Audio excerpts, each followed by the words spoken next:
Welcome back to Buddy, and today we're going to build a Harbor Freight dust collector. This is not the factory standard dust collector. In fact, it is custom modified by my dad and I, and that's what we're going to do today. He did go ahead and do some work before I got here today to actually kind of put it together. But I'm going to walk you through everything and all the extra parts that we used, and some of the stuff on here we're not actually going to use very much, or we're not going to actually use. It's kind of doing some mix and matching and then kind of just figuring out it as we go along today. But let me give you a quick tour of what we're going to do. We have a Win Environmental air filter. This is one of the top of the line air filters for kind of doing this modification.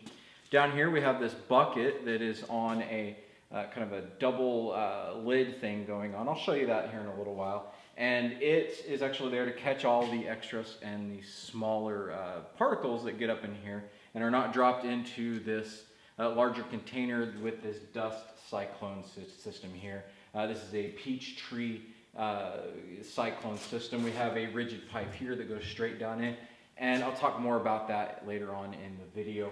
And then we have the main blower unit with a 2 horsepower motor. This actually was a very interesting build, and it works pretty well, and stay tuned to the end of the video to watch the actual demonstration of it working. And to get started, we're going to go ahead and measure the base here just to kind of give you an idea. It's a little over 21 inches wide and a little bit under 33 inches long. My dad built a custom rack, as you can see here. It kind of extends out and it goes up several ways, and then there's going to be these 2 bolts that you can put in. There's holes. The bracket is 27 inches long, and at the end it comes out a little over 22 inches to fit around. You also have the upside, which is 4 feet at 48 inches, and it's going to be wide at about the width that the thing is. We're also going to do this black plywood piece on here so that we can actually mount the motor to this spot here. And one of the great things about this bracket is it extends out all as far as it does, so it gives forward leverage for this bracket to hold up. Because again, the motor is going to be mounted to this piece of plywood, and it's going to stay sturdy. We're obviously building a dust collector because my dad really likes to keep things clean. Here we're just going to put in the bolts to hold up the plywood and keep it sturdy onto the bracket. And just going to put some nuts on the back here, just some lag bolts, and it's going to hold it on and keep things steady. He went ahead and pre-painted everything black so that we could just assemble it all. This is just some welding and pre-buy of bolts and just some drilling, and he got it to go. This is definitely custom to the Harbor Freight build itself. And he went ahead and went with the built-in, or the platform that it came with, instead of building his own, because he decided it was a nice profile.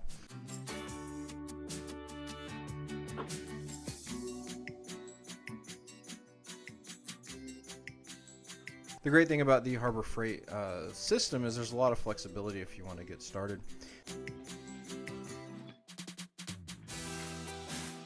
The next thing is we need to take this motor and we need to actually put it on here. This actually took a little bit of finagling, because it's like you have the thing that we mounted up to the side, and we just kind of clamped it on there so we could get a rough idea of the location that we needed it, and we needed the motor.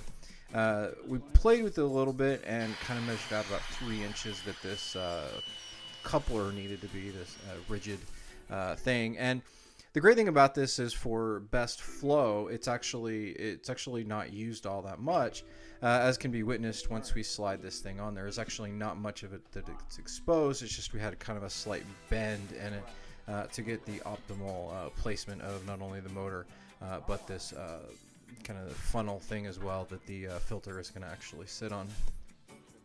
And then the other part is we can squeeze it down. One of the best things to note is the main bracket there, where the filter and bag are going to go, is metal. That bottom piece is plastic, so be careful how tight. Now, as you can see here, we're trying to line this thing up and try to get it as square as possible. The more square, the better. It doesn't have to be exactly perfect. And now we're on to actually drilling the holes. As you can see, we just put the motor on there, marked a few spots, pulled it off, and it just started drilling holes so we could put some more lag bolts in. And this is going to allow for some great mounting of the actual motor. And again, we need to do a little bit more vacuuming because we want to keep it clean while we make something to keep things clean. So the next thing is we need to do the holes for that bracket, that giant bracket thing, round bracket.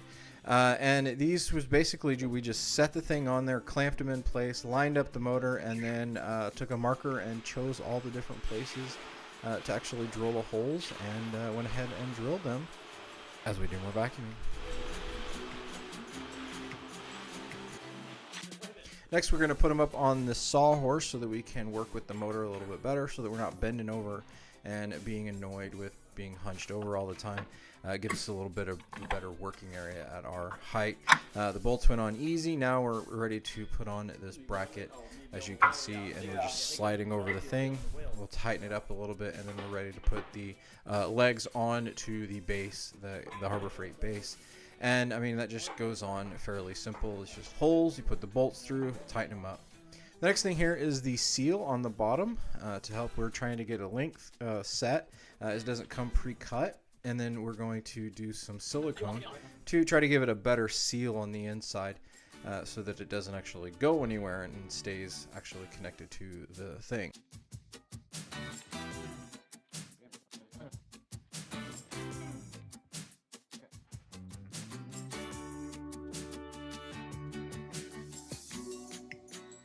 The next thing we're doing here is we're actually going to go with to me, the star of the entire thing is we have this bottom piece that we have a hole in, and this is where the overflow of dust and bigger dust particles are going to flow down into a bucket.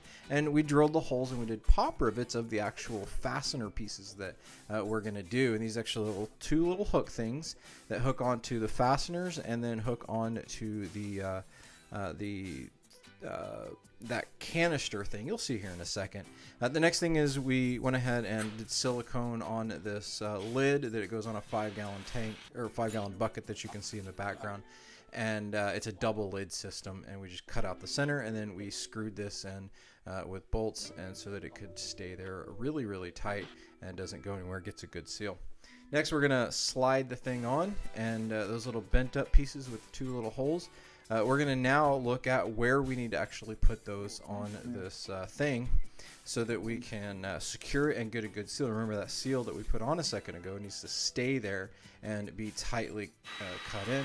Again, we're going to do more pop rivets. Pop rivets, again, worked out really great on this build as it allowed us to get a nice, clean, more professional look in the end. In this case, we actually found out that where the handle is, we could actually put one of these brackets, and we didn't have to worry about drilling a hole and doing pop rivets because the hole was already there after we expanded the hole of the little bracket itself.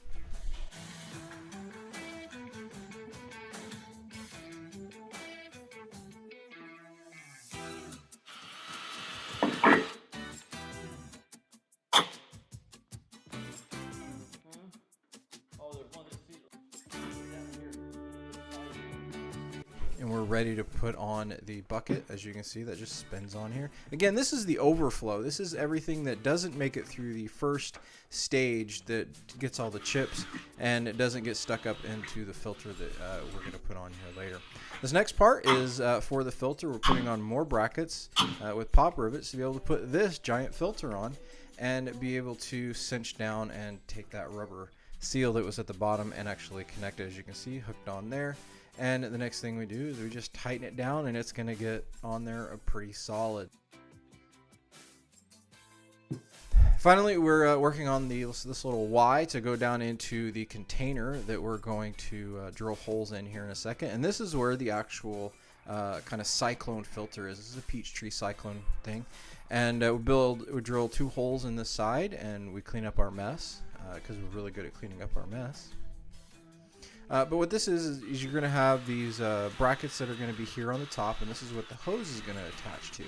And then on the inside, you're going to have these 90-degree joints that are going to go in, as you can see, that I have here in my hand. And they're actually going to point opposite directions. And then it's just, as you can see, you just rotate it down to the bottom. And now you know you're going to point it towards you, rotate it to the bottom, and connect it with the bolts, and you're good to go for the first one. And then for the second one, you basically do the same thing. You put this little thing on top, you take the 90-degree, put it on top, roll it over, to where it's going kind of towards you, and then you put the bolts in place for that, and you're set. You just make sure that the things kind of rotate the same direction to get that cyclone effect. And then next we're just going to connect the top, and we're ready to actually give this a thing a go to see if we can actually connect it to the dust collector. And at this point it doesn't work. So what we did is we cut a piece that we measured out, and we obviously measured wrong, as you're about to see here in a second, because when we actually go to put it up underneath, it's going to be too short. And we realized that we didn't have a good converter to go from that 5 inches to that 4 inches. So that's something that my dad's going to have to get later.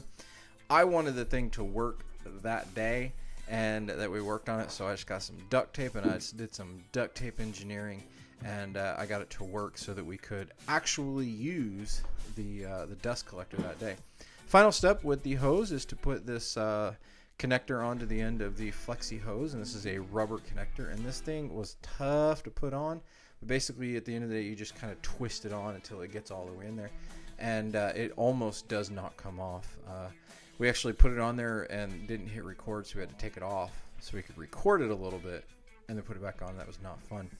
Here we go. Let's do an actual test. As you can tell, it's not actually that loud. It might sound loud, but it isn't really that loud.